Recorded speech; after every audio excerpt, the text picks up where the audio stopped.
Good morning दोस्तों, आप सभी को मिश्रा ट्यूटोरियल के यूट्यूब चैनल पे आपको फिर से स्वागत करते हैं। और आज हम क्लास 11th का पहला चैप्टर जो सेट थ्योरी है ना, वो हमने लेकर के हमने आया है। और सबसे पहले सेट थ्योरी के बारे में जानेंगे कि सिलेबस में हमारा सेट थ्योरी है और यहाँ से क्लास 11th क्लास 12 दोनों के लिए होता है ना। अगर क्लास 11th का सेट थ्योरी सही है तो क्लास 12th में जो पढ़ना होगा रिलेशन और फंक्शन, उसमें आपको बेहतर कंटेंट मिलेगा।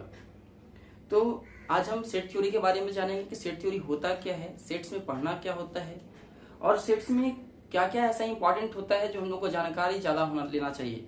और उस जगह से आईआईटी में भी क्वेश्चन करता है। आईआईटी में भी करीब लगता है कि 4 से 5 क्वेश्चन करते हैं। उसके बाद बहुत सारे ऐसे चैप्टर है जिससे भी करते हैं। ठीक है, तो आज हम सेट्स थ्योरी कहता है क्या कि सेट थ्योरी होता क्या है। तो सेट्स का मतलब होता है कि ऐसे चीजों का एक कलेक्शन बनाना जहां पे वेल डिफाइंड ऑब्जेक्ट को इंडिकेट करता है। तो कहता क्या है कि set is a collection of well defined object is called a set. Set एक ऐसा थ्योरी है जहां पे वेल डिफाइंड ऑब्जेक्ट को कलेक्ट किया जाता है और कलेक्ट करने के बाद किसी एक ब्रेसेस के अंदर रख करके उस चीज को दिखाया जाता है। तो कहते हैं कि दिस इज अ सेट। ठीक है, जैसे हम कह सकते हैं कि set of natural numbers, set of natural number जो होता है, तो नेचुरल नंबर कहते हैं किसको है, तो 1 से शुरू होने वाले नंबर और इन्फिनिटी तक जाता है तो this number is called a natural number. तो नेचुरल नंबर की सेट अगर देखा जाए तो सेट ऑफ नेचुरल नंबर में होता क्या क्या है, तो होता यही है कि हम लोग नेचुरल नंबर में सेट लिखेंगे तो 1 2 3 4 इस तरह से डॉट डॉट डॉट और इसको एक ब्रेसेस कर्ली ब्रैकेट के अंदर रख देते हैं। तो this is a set of collection, है ना। जो वेल डिफाइंड ऑब्जेक्ट है, वेल डिफाइंड का मतलब होता है कि वैसा ऑब्जेक्ट जो हमारे यहाँ यूनिवर्सली ट्रूथ होना चाहिए, बिल्कुल सही माना जाना चाहिए कि क्या हमने उस चीज को जो ऑब्जेक्ट हमने दिखाया क्या वो ऑब्जेक्ट सही है या नहीं है, वो वेल डिफाइंड होना चाहिए। तो वैसे लोगों को कहते हैं वेल डिफाइंड कलेक्शन। तो कहता क्या है कि set is a collection of well defined object is called a set. इसका मतलब कि सेट के बारे में बहुत कुछ होता है। सेट 2 तरह का होता है। पहला कि सेट जो होता है ना, हमारा रिप्रेजेंटेशन ऑफ सेट, सेट को बहुत सारे तरीके से रिप्रेजेंट किया जाता है। टेबुलर फॉर्म में किया जाता है और आपका सेट बिल्डर फॉर्म में कहा जाता है। तो पढ़ेंगे जैसे जैसे चैप्टर हमारा आएगा वैसे वैसे हम लोग जानकारी लेते रहेंगे। तो पहला हम लोग जो पढ़ेंगे उस सेट्स के बारे में पढ़ेंगे, सेट्स होता क्या है। पहला टॉपिक है सेट्स होता क्या है। तो sets is a collection, set is a collection of well defined object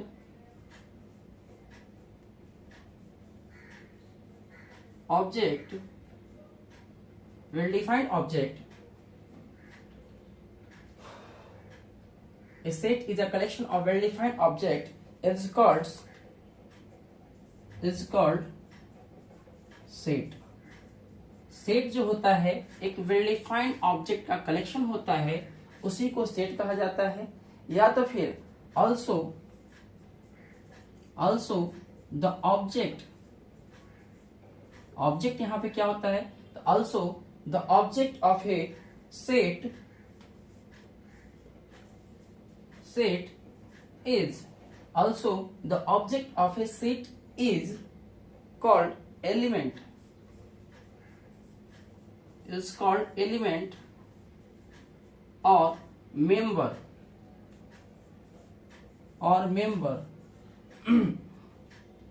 of that set कहता है क्या कि सेट इज अ कलेक्शन होता है जो वेल डिफाइंड ऑब्जेक्ट है ना। एक सेट वेल डिफाइंड ऑब्जेक्ट का कलेक्शन होता है, उसी को सेट कहते हैं। और उसमें जो ऑब्जेक्ट्स होते हैं ना, उस ऑब्जेक्ट को कहा जाता है एलिमेंट या फिर मेंबर ऑफ दैट सेट। उस सेट का मेंबर कहा जाता है या फिर ऑब्जेक्ट कहा जाता है।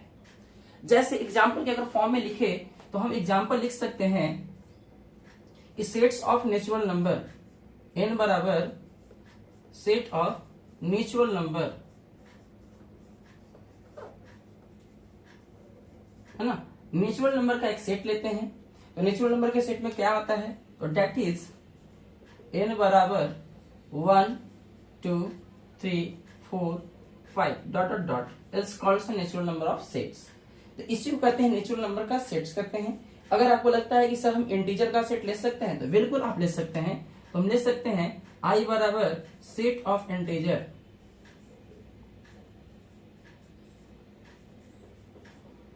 आई बराबर सेट ऑफ इंटीजर, आई या जेड भी लिखा जाता है, ठीक है, इंटीजर को जेड से भी डिनोट किया जाता है। तो लिख सकते हैं कि जेड बराबर set of integer that is I बराबर इंटीजर होता क्या है, तो आपका निगेटिव पॉजिटिव सब नंबर होता है 0 plus minus 1 plus minus 2 plus minus 3 plus minus 4 dot dot dot तो infinitive terms is called a set of integer.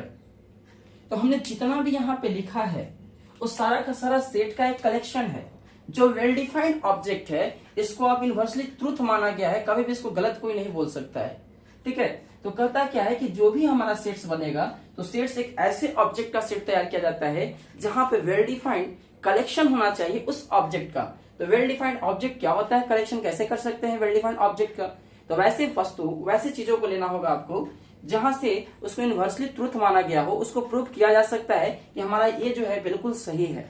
जैसे और कर सकते हैं कि जैसे हम सेट ऑफ, अगर हम क्रिकेटर का लेना है ना, सेट ऑफ क्रिकेटर ले तो क्रिकेटर का सेट नाम कैसे कर सकते हैं, तो हो सकता है आपके इच्छा के अंदर कि set of collection of cricketer लेते हैं, है ना, उसका एक सेट बनाते हैं।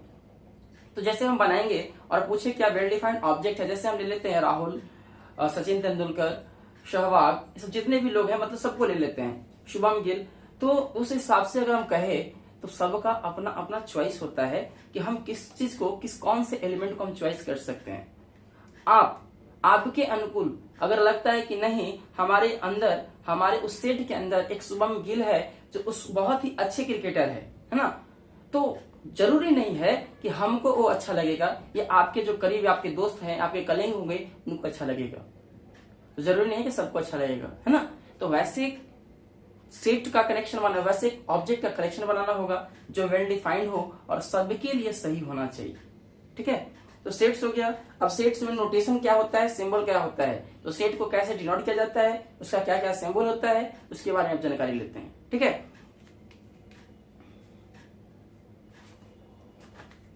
लिख लीजिए तब तक।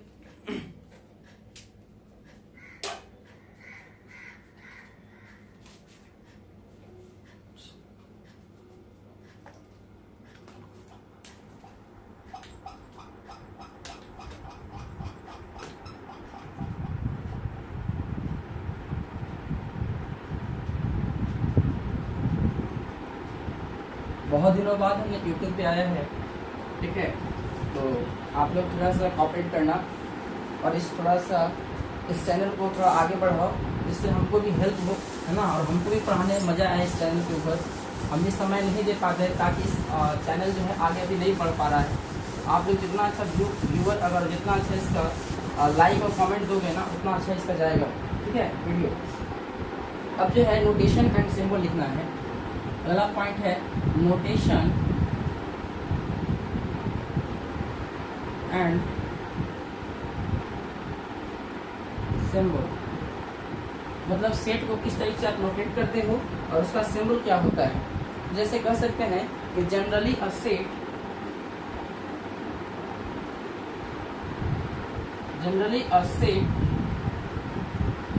is represented by capital letter,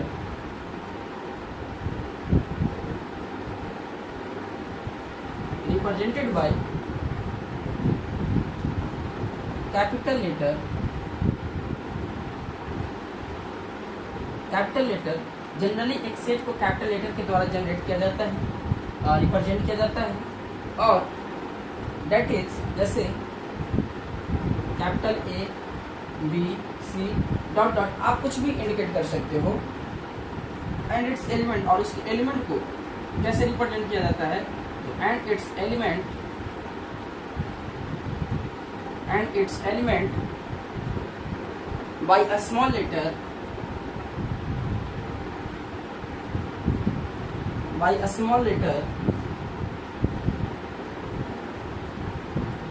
small letter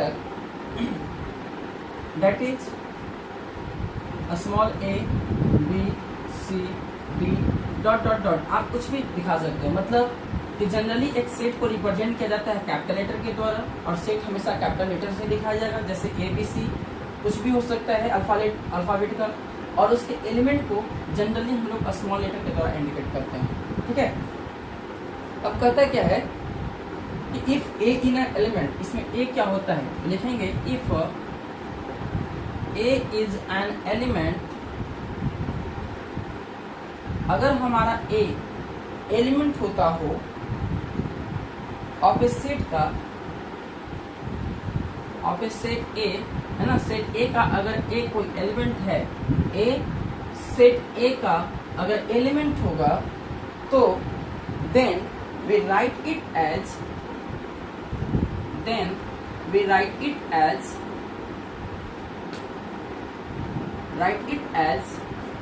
A belongs to capital A।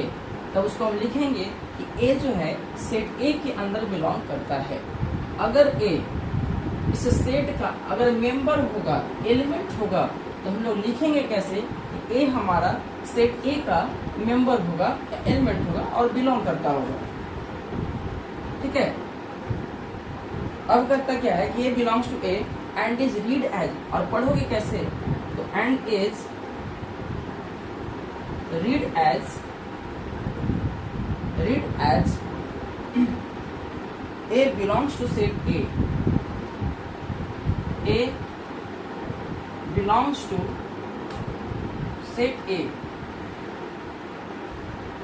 ए जो है बिलोंग करता है सेट ए के अंदर, मतलब इसको बिलोंग्स करना है ना, बिलोंग्स होना चाहिए। ये सेट ई की तरह ऐसा होता है, और इस सेट को रिप्रेजेंट किया जाता है, इसका इंग्लिश होता है बिलोंग्स। बिलोंग्स का मतलब होता है उससे हमको रिलेशन रहना, उसके अंदर शामिल होना। ठीक है, तो कहता है क्या है कि अगर हमारा ए बिलोंग्स टू सेट ए, अगर हमारा ए सेट ए का अगर मेंबर होगा, उसके अंदर मौजूद होगा, तो उसको पढ़ें कैसे कि A belongs to set A, है ना, A belongs to set A. If A is, अगर हमारा मान लेते हैं कि ए इसका एलिमेंट नहीं हुआ, तब क्या पढ़ेंगे, लिखेंगे if A is not element, not element of A set A, of A set ए, अगर हमारा ए सेट ए का एलिमेंट नहीं होगा, तो क्या लिखेंगे, तो then we write it as, then we write it as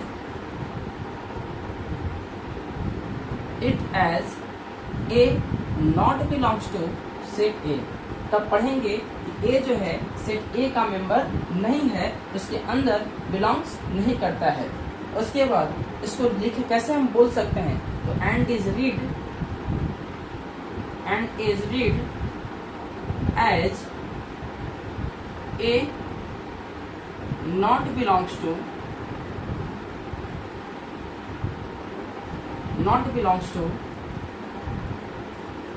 set A, A जो है सेट ए के अंदर बिलोंग्स नहीं करता है, ऐसे पढ़ना पड़ेगा। A not belongs to set A, ठीक है, ए जो है सेट ए के अंदर बिलोंग नहीं करता है, इसका मतलब है कि ए जो है सेट ए का मेंबर नहीं होगा। ठीक है, तो नोटेशन कैसे किया जाता है एलिमेंट का, तो कहता क्या है कि generally a set is represented by a capital letter. Generally एक सेट को हम लोग कैपिटल लेटर के द्वारा जनरेट करते हैं, लिखते हैं, रिप्रेजेंट करते हैं। और होता कैसे है, तो capital A, capital B, capital C and that is dot dot dot et cetera, बहुत सारे ऐसे जो कैपिटल लेटर होंगे अल्फाबेट का, उसको रिप्रेजेंट करता है। और उसके मेंबर को स्मॉल लेटर के द्वारा रिप्रेजेंट किया जाता है।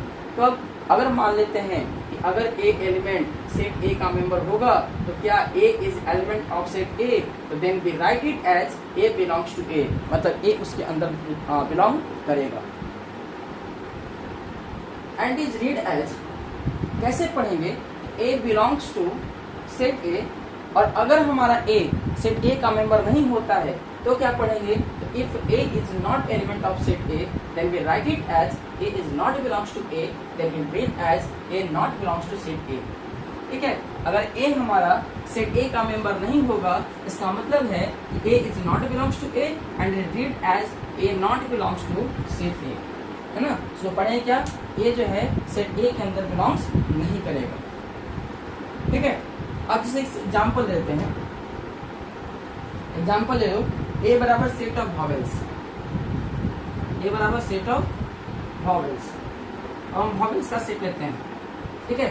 अब वॉवेल्स भी इनवर्सली ट्रूथ है, इसमें 5 ही एलिमेंट होते हैं, ठीक है। अब इसके बाद 6 कर दोगे दिक्कत हो जाएगा, तो क्या हो जाएगा भाई, तो दैट इज, इसको कैसे लिखेंगे मैथमेटिकल तरीके से, तो ए बराबर ए ई आई ओ यू, ये 5 एलिमेंट है।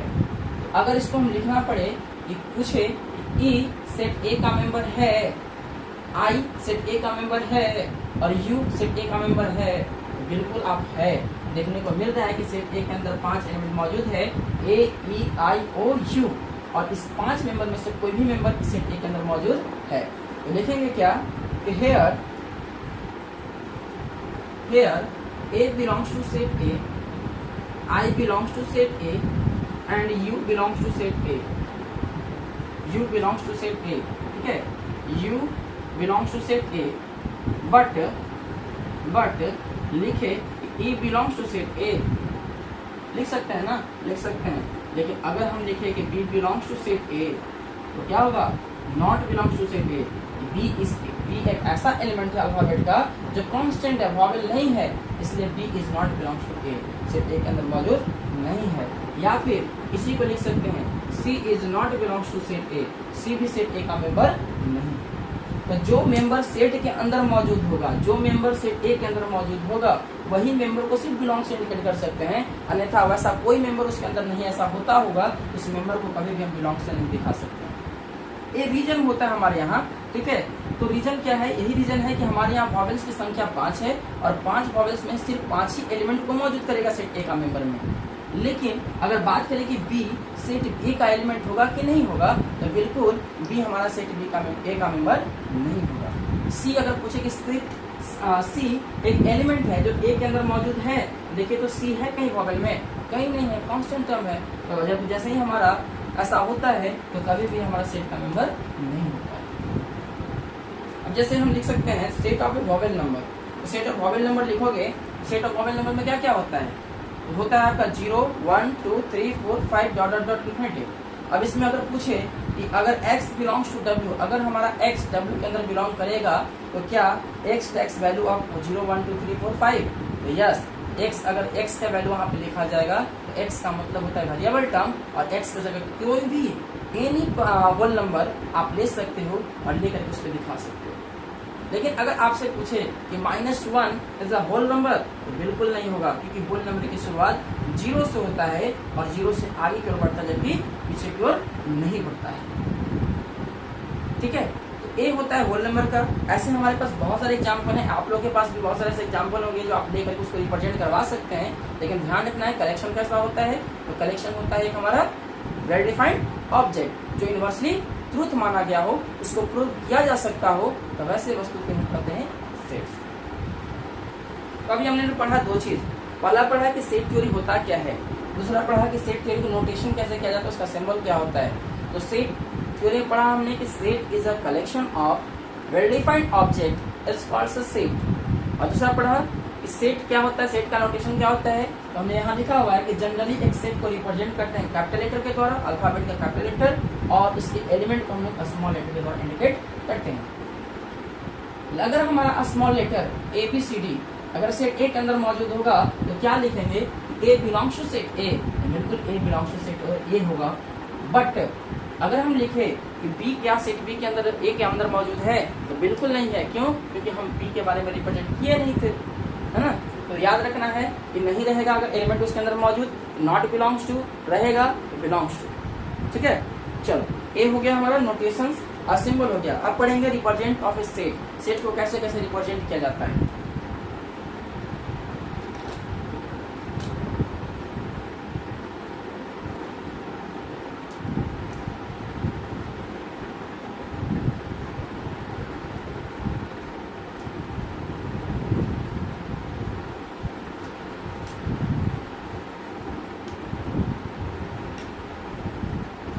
आज से शुरू करते हैं 11th का क्लास, ठीक है। और धीरे धीरे आप लोग पढ़ो सेट्स के बारे में, सेट्स का पूरा हम थ्योरी दिखाते चले जाएंगे और उसके बाद फिर अगला चैप्टर शुरू करेंगे। आप जो बुक बनना चाहते हो बनेगा आपसे, आप एक बार लिख के देख लो, है ना। अब सारा बुक आपसे बनना शुरू हो जाएगा, कैसे से आप लोग RSL वाला बुक या फिर आर.डी. शर्मा का बुक हो या फिर एनसीईआरटी का बुक हो, आपसे सारा बुक बनेगा। लेकिन हाँ, उसके लिए मेहनत थोड़ा सा करना पड़ेगा, बिना मेहनत का कुछ नहीं होगा। और सेट्स थोड़ा सा होता है क्या है ना, एक ऐसा सेट्स चैप्टर है कि थोड़ा सा इसमें पढ़ने में इंटरेस्ट बहुत कम लोगों को होता है, लेकिन आप पढ़ने लोगे तो मन लगेगा, क्योंकि ज़्यादा थियोरेटिकल पार्ट होता है ना। और आप सोचो कि 10th वाला थोड़ा सा मिल जाए तो वो सब तो थोड़ा नहीं मिलेगा, लेकिन हाँ 10th से रिलेशन इसका बहुत कम मिलता है। 11th में 10th का रिलेशन बहुत कम है, लेकिन फिर भी अच्छा है। आप पढ़ के देखो, मैथ लिए हो, थोड़ा सा पढ़ो इसको। अब है रिप्रेजेंट।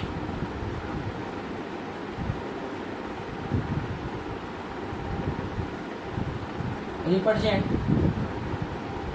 या फिर रिप्रेजेंटेशन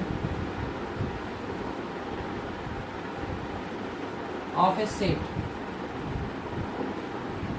है ना, रिप्रेजेंटेशन ऑफ ए सेट। अब सेट का रिप्रेजेंटेशन कैसे करेंगे? तो कहता है कि देयर आर 2 मेथड्स, हमारे यहाँ 2 मेथड है सेट को रिप्रेजेंट करने का। There are 2 method to represent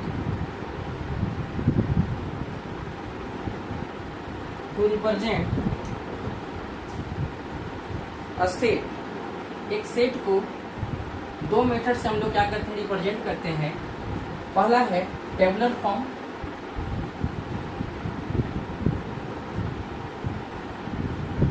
या टेबुलर फॉर्म या फिर रोस्टर मेथड। टेबुलर फॉर्म या फिर रोस्टर मेथड, 2 तरह का मेथड होता है, ठीक है। सेट को रिप्रेजेंट करने का 2 मेथड होता है। पहला होता है टेबुलर मेथड या टेबुलर फॉर्म या फिर रोस्टर मेथड, और दूसरा होता है आपका set builder form.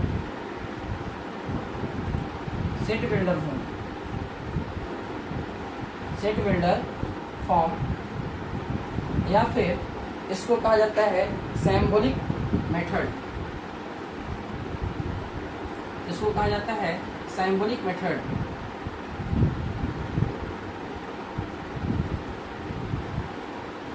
Symbolic method, ये 2 तरह का सेट को रिप्रेजेंट करने का तरीका है।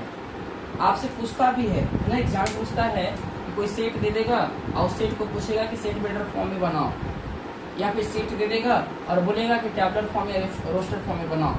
उसको क्या करना होगा, आपको समझना पड़ेगा टेबुलर फॉर्म होता क्या है, रोस्टर फॉर्म होता क्या है, या फिर सिंबॉलिक फॉर्म मेथड क्या होता है, या रोस्टर मेथड क्या होता है। नाम हो सकता है, मे भी चेंज करके भी दे सकता है, जरूरी नहीं है कि हम टेबुलर फॉर्म ही लिखेगा, तो उसका जगह रोस्टर मेथड भी लिख सकता है आपको। ये सब चीज़ को ध्यान देना है, ठीक है। जरूरी नहीं है सब चीज़, ये आपको जो देगा वही आपसे पूछेगा, ठीक है। तो लिखते हैं होता क्या है टेबुलर फॉर्म। पहला नंबर लिखेंगे टेबुलर फॉर्म होता क्या है। टेबुलर मेथड या टेबुलर फॉर्म याद रखना है, ज़्यादा नहीं लिखेंगे इसमें। टेबुलर मेथड या टेबुलर फॉर्म लिखेंगे। In this method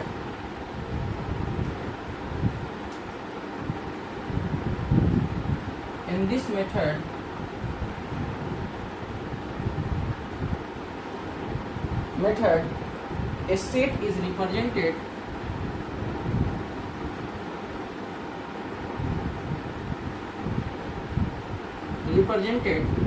by listing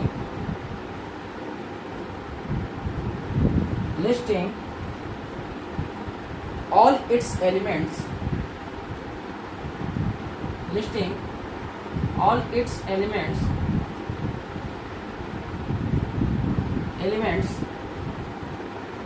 between the braces,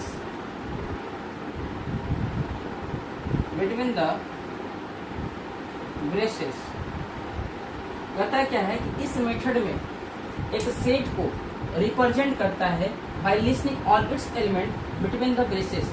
एक कर्ली ब्रैकेट के अंदर जब किसी भी एलिमेंट को अगर हम सजा करके रख दे तो उस ही एलिमेंट को कहते हैं हम लोग टेबुलर या टेबुलर फॉर्म या रोस्टर फॉर्म। तो जैसे एग्जाम्पल में दे सकते हैं और it's elements between the braces, ठीक है। तो एग्जाम्पल में दे सकते हैं हम लोग ई बराबर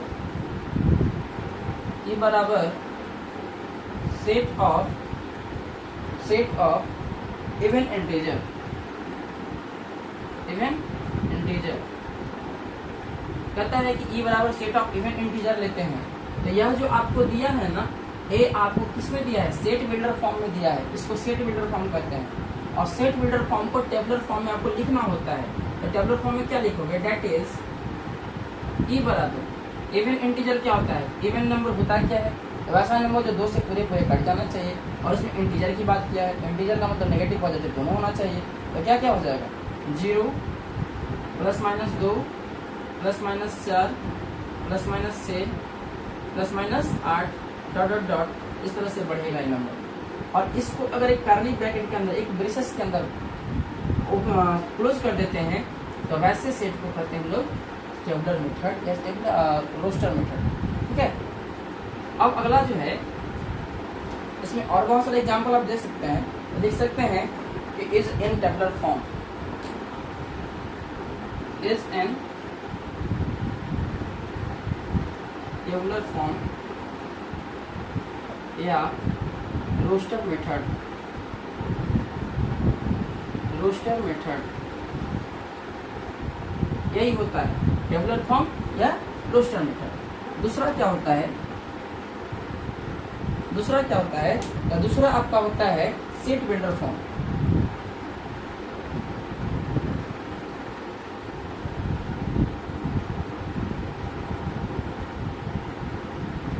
सेट बिल्डर फॉर्म होता क्या है, तो सेट बिल्डर फॉर्म के बारे में लिखेंगे। तो सेट बिल्डर फॉर्म कहता है कि in this method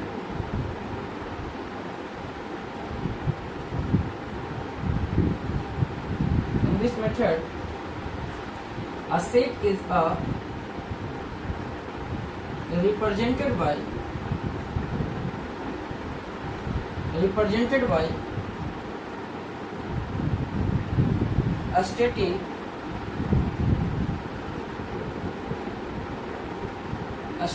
stating the property of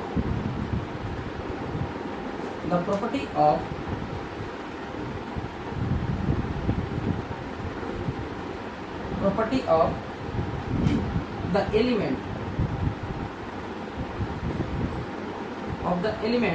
is called which belongs to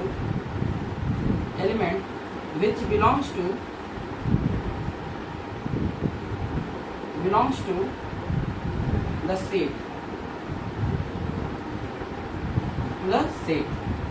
कहता क्या है कि set builder form in this method है ना, इन दिस मेथड, इसका है जी बाबू ध्यान रखना, in this method a set is represented by stating the property of element which belongs to the set।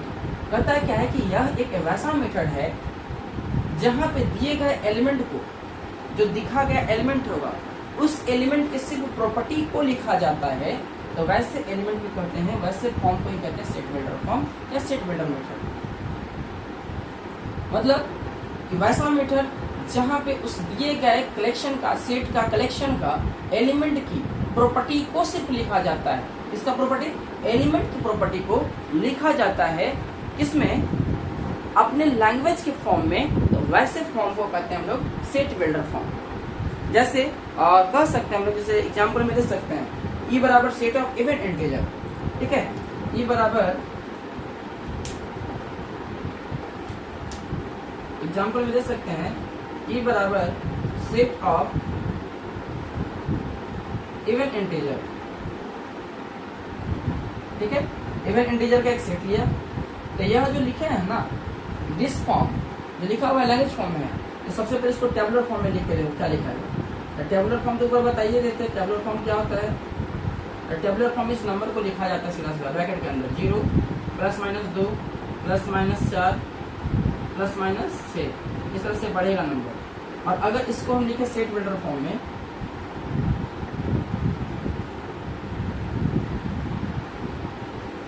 Set builder form में लिखे, तो सेट बिल्डर फॉर्म में आप लिखोगे x बराबर, सेट बिल्डर फॉर्म में लिखोगे ई बराबर x सच दैट, ठीक है, x सच दैट x बराबर 2n, x बराबर 2n और n belongs to capital I, n belongs to capital I is called set builder form. बोले सर कैसे लिख दिए सर, हम तो पता नहीं चलेगा कि प्रॉपर्टीज होता कैसे है, ये रियलिटी है, पता नहीं चलता। लेकिन आप एलिमेंट को देख करके पता करना कि वह एलिमेंट का प्रॉपर्टीज कैसा बताता है। जैसे हमने बताया एक सेट बिल्डर फॉर्म होता क्या है, इन दिस मेथड इस सेट के अंदर वैसा मेथड है जो लिखे गए सेट के अंदर एलिमेंट जो होगा, जो रिप्रेजेंट कर रहा होगा एलिमेंट, उस एलिमेंट की प्रॉपर्टी को सिर्फ बताना है। जो सेट से बिलोंग करता है उस एलिमेंट को सिर्फ प्रॉपर्टीज को लिखा जाता है, तो वैसे को हम कहते हैं सेट बिल्डर फॉर्म। जैसे ई बराबर सेट ऑफ इवन इंटीजर्स जो हमने लिया, तो क्या है टेबुलर फॉर्म। और टेबुलर फॉर्म में देखने को पता चल रहा है कि टेबुलर फॉर्म होता है जिसको हम नंबर के फॉर्म में लिख सकते हैं। टेबुलर का मतलब टेबल, मतलब काउंटिंग करने वाले नंबर को टेबुलर फॉर्म कहा जाता है। तो काउंटिंग करेगा 0 plus minus 2 plus minus 4 plus minus 4, क्यों? क्योंकि इवन इंटीजर की बात कर रहा है। और इवन नंबर वैसा नंबर तो दो से पूरे क्या होना चाहिए, डिविजिबल हो जाना चाहिए। लेकिन सेट बिल्डर फॉर्म कहा कि सेट बिल्डर फॉर्म होता क्या है, तो सेट बिल्डर फॉर्म सिर्फ एलिमेंट, दिए गए एलिमेंट को देखिए आप और एलिमेंट की प्रॉपर्टीज को लिखिए। तो पहले देखिए कि 0 है, अगर हम 0 में 0 से मल्टीप्लाई करें तो वैल्यू 0 ही मिलेगा। लेकिन अगर हम 1 को 2 के साथ मल्टीप्लाई करें क्या मिलेगा, 2 मिलेगा। और -1 को 2 के साथ मल्टीप्लाई करें तो -2 मिलेगा। इससे क्या पता चला कि अगर हम नंबर को लिखा जाए और x n की जगह 0 plus minus 1 plus minus 2 plus minus 3 कुछ भी अगर डालते हैं तो हमको पता चला कि अगर 2 डालते हैं तो 4 मिलता है। क्यों? इवन इंटीजर चाहिए ना, तो 0 डाले तो 0, 2 डालेंगे तो ना 4, पहले 1 डालेंगे तो 2 1 2, और 2 डालेंगे तो 4 बनेगा, 3 डालेंगे तो 6 बनेगा, और 4 डालेंगे तो 8 बनेगा। और इस तरह से हमारा इवन इंटीजर मिलते चला जाएगा। तो जो भी नंबर है वो डबल है, देखो 2 4 6, तो हमेशा 1-2 नंबर बढ़ते चला जा रहा है। तो दोनों का बीच का डिफरेंस 2 का है। तो वैसे डिफरेंस लेने के लिए क्या करोगे, 2 में 2 से मल्टीप्लाई करो, मतलब 2 ले लेना। और n का मतलब होता है इंटीजर, n का मतलब होता है इंटीजर, इवन इंटीजर आप कोई भी नंबर आप लेके देख लेना। फिर ले सकते हो O बराबर set of odd integer. Odd integer क्या लिखोगे, ऑड इंटीजर में लिखना पड़ेगा, एक ज्यादा लिखना पड़ता है, तो इसमें 2n लिखो, उसमें 2n प्लस 1 लिखना। क्यों? क्योंकि एक जोड़ेंगे, यहाँ पे 2 रखे 4 बनाता है, 4 एक जोड़ेंगे तो ना 5 बनेगा। अगर 1 रखे 2 × 1 तो 2 हो गया, और 2 × -1 -2 बन गया। लेकिन ऑड इंटीजर के लिए क्या होना चाहिए, वैसा नंबर जो पूरे 3 से नहीं कटना, 3 से कटना चाहिए, 2 से नहीं कटना चाहिए। तो ऑड इंटीजर होता है, देखो तो 2n प्लस 1 अगर लिखेंगे तो ऑड इंटीजर का एग्जाम्पल हो जाएगा। तो अपने हिसाब से बहुत सारे एग्जाम्पल तुम दे सकते हो, जिसको सेट बिल्डर फॉर्म या टेबलर फॉर्म में लिख सकते हो। ठीक है, अब देखो इस पे हम बहुत सारा क्वेश्चन जैसे करवा सकते हैं कि राइट इन रोस्टर फॉर्म में कैसे लिखोगे। तो a बराबर x से लिख लेते हैं, तब पता चलेगा।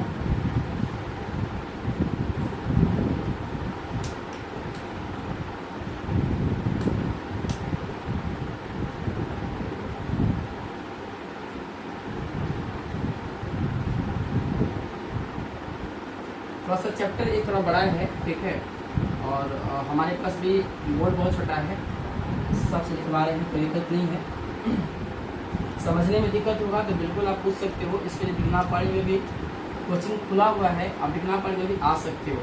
ठीक है,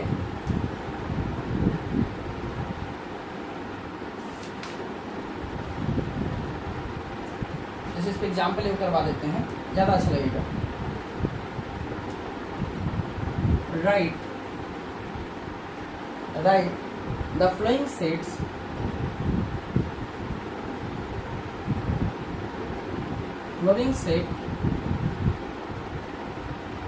in roster form। तो क्या गया ना, नाम चेंज कर देता है। तो रोस्टर फॉर्म का मतलब क्या होता है, टेबुलर फॉर्म है ना। टेबुलर फॉर्म या रोस्टर फॉर्म दोनों सेम ही होता है। कहता है कि write the following sets in roster form, दिए गए सेट्स को रोस्टर फॉर्म में लिख के दिखाइए। तो सेट्स आपको दिया रहेगा, जैसे सेट्स दिया हुआ है a बराबर x such that x is a natural number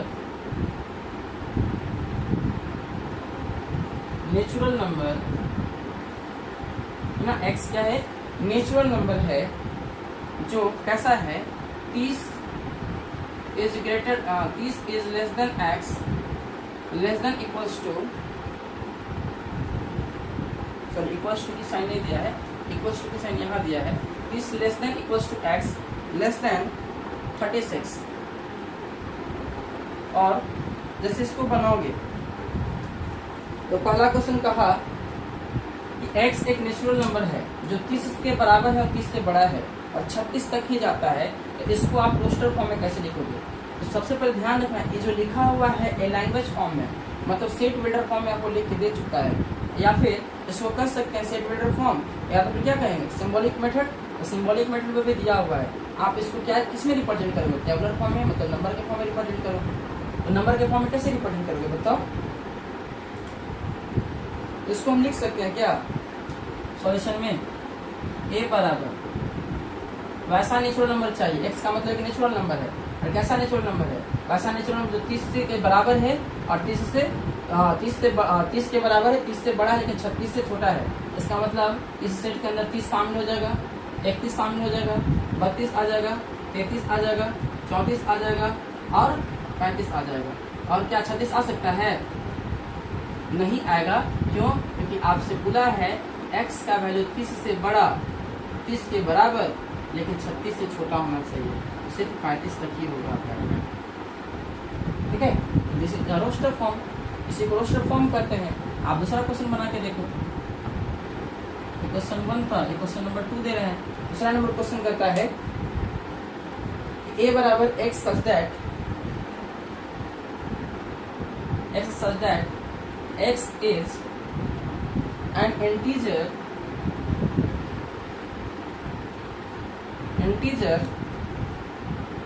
x square greater than equals to 9, x square is greater than less than equals to 9। ठीक है, ये आपका दिया हुआ है टेबुलर फॉर्म में, सेट बिल्डर फॉर्म में। इसको आपको बनाना है किसमें? टेबुलर फॉर्म में या फिर रोस्टर फॉर्म।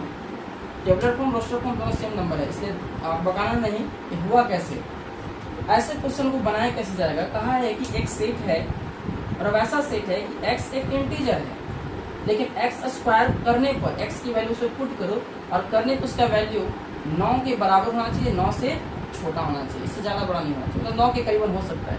तो आप ऐसे कौन कौन से एलिमेंट लोगे इसको स्क्वायर करने पे 9 के बराबर होना चाहिए या 9 से छोटा होना चाहिए? तो अगर आप चेक करोगे इसमें, तो सबसे पहले तो इसका लिमिटेशन में दिया हुआ है, तो सबको इसको हटाना पड़ेगा, इक्वल्स टू फॉर्म में है नहीं, इसको हटाना पड़ेगा। तो कैसे हटाओगे? तो लिखेंगे given x square less than equals to 9, x square given x less than equals to 9। और इसको जैसे ही आप बनाओगे x स्क्वायर को, तो क्या करना, दोनों जगह क्या करो, रूट लगा लो, दोनों साइड में रूट लगा लो। अंडर रूट एक्स स्क्वायर, क्यों? क्योंकि हमको 9 स्क्वायर हटेगा तो चेंज हो जाएगा, और ये चेंज हो जाए इसका मतलब क्या होता है कि जैसे इनइक्वालिटी चेंज करता है, इनइक्वालिटी चेंज करने पे हमारा 9 ग्रेटर देन में आ जाएगा, मतलब 9 के बराबर 9 से बड़ा नंबर हो जाएगा। तो ये कंडीशन हमारा वैसा नहीं दिया है, इसलिए दोनों तरफ रूट लेकर इसका इनइक्वालिटी में क्या करेंगे, हम चेंज करेंगे। तो under root x square less than equals to under root 9, यहाँ से पता चला x आया और लेस देन इक्वल टू कितना आया, 3 आया। तो यहाँ पे याद रखना, ये अंडर रूट एक्स का मतलब होता है, अंडर रूट एक्स स्क्वायर का मतलब होता है कि जो वैल्यू निकल के आएगा वो प्लस माइनस में आता है। तो मॉड लेने से हमको क्या पता चलता है कि मॉड हमारा निगेटिव वैल्यू को भी क्या करता है, पॉजिटिव करता है, पॉजिटिव को तो पॉजिटिव रखता ही है, इसलिए हम लोग मॉड ले लेते हैं। तो mod of x less than equals to 3, तो कैसे इसको निकालोगे? तो याद रखना, मॉड का कंडीशन होता है, मॉड का कंडीशन बनता है, अगर mod of x less than equals to a, अगर x का वैल्यू a के बराबर और a से छोटा होता है, इसका कंडीशन होता क्या है कि minus a less than equals to a less than equals to a, मतलब x की जो वैल्यू होगा माइनस a से बड़ा और प्लस a से छोटा और बराबर होता है। मॉड का मतलब होता है कि mod of x less than equals to x, यही कंडीशन को अप्लाई करता है ना। इसका मतलब होता है कि जैसे ही मॉड हटेगा तो मॉड का दो value, negative value, positive value, इसका मतलब माइनस a के बराबर, माइनस a से बड़ा और प्लस a के बराबर और प्लस a से छोटा होता है। ये थ्योरी होता है मॉड का, ठीक है, मॉड का ये थ्योरी होता है। तो mod of x less than equals to 3, इसका कंडीशन क्या अप्लाई होता है कि therefore -3 less than equals to x less than equals to +3, मतलब x की तो वैल्यू -3 और +3 के बराबर होता है। अब बताओ यहाँ से सेट क्या लिखेंगे, टेबुलर फॉर्म में क्या लिखेंगे, तो टेबुलर फॉर्म में लिखेंगे -3 -2 -1 0 1 2 और 3। आपके अंदर इतना मेंबर आएगा इस x के अंदर, और डालने पे आपकी वैल्यू को सेटिस्फाइड करेगा। और हमेशा 3 का स्क्वायर करने पे 3 का स्क्वायर करने पे 9 मिलता है, और इक्वल्स में 9 है, इसका मतलब इसका लिमिट 3 तक ही जाएगा और -3 तक जाएगा। तो this is a set builder form. यह जो ऊपर पढ़े, ये जो पढ़े हम लोग टेबुलर फॉर्म, और ये जो पढ़े हम लोग सेट बिल्डर फॉर्म। ये सेट बिल्डर फॉर्म, ये टेबुलर फॉर्म। तो हम लोग बनाया था, बोला था क्वेश्चन में या रोस्टर फॉर्म में लिखो या रोस्टर फॉर्म में लिखो या टेबुलर फॉर्म में लिखो। तो हमने टेबुलर फॉर्म में लिख दिया इसको और इसको, ठीक है। अब जो है कल हम बताएंगे सेट बिल्डर फॉर्म के बारे में। सेट बिल्डर फॉर्म को कुछ एग्जांपल्स देंगे, उसके फिर आगे पढ़ेंगे टाइप्स ऑफ सेट। सेट कितने टाइप्स का होता है, टाइप्स में सेट क्या क्या काम करता है, तो सेट के ऊपर काम कैसे करता है, मतलब सेट कर सकते हैं कि इक्विवेलेंट सेट क्या होता है, कार्टेशियन प्रोडक्ट क्या होता है, कार्टेशियन नंबर ऑफ सेट्स क्या होता है, सबसेट्स क्या होता है, प्रॉपर सबसेट्स क्या होता है, ये सब चीज़ की जानकारी हम अगले क्लास में लेते हैं। ठीक है, आज के लिए इतना ही। जय हिंद दोस्तों, फिर मिलेंगे आपको इसी तरह से अगले क्लास में। ठीक है, चलिए।